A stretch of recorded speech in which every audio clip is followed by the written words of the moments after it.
కొత్త రేషన్ కార్డుల కోసం ఎదురు చూస్తున్న వారికి శుభవార్త. తొలి విడతలో 2 లక్షల కార్డులు జారీకి ఏర్పాట్లు.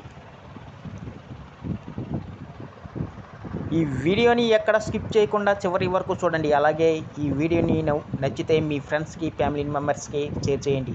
వాళ్ళకి ఈ ఇన్ఫర్మేషన్ యూస్ అవ్వచ్చు. అలాగే ఒక చిన్న లైక్ చేసి మా ఛానల్ని ఎంకరేజ్ చేయండి. ఇక వివరాల్లోకి వెళ్తే,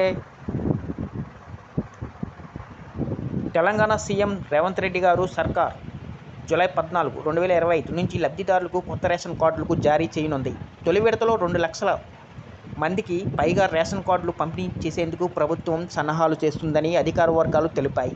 రేషన్ కార్డులు డిజైన్ పనులు ఇప్పటికే పూర్తయినట్లు సమాచారం. లబ్ధిదారులు సంబంధిత అధికారిక వెబ్సైట్లో తమ రేషన్ కార్డు నెంబర్ని ఎంటర్ చేసి కార్డును డౌన్లోడ్ చేసుకునే సౌకర్యాన్ని ప్రభుత్వం కల్పించనుంది.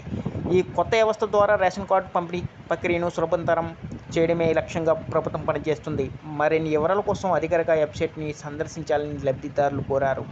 ఈ వీడియో కానీ మీకు నచ్చినట్లయితే ఒక లైక్, సబ్స్క్రైబ్ చేయడం మర్చిపోకండి.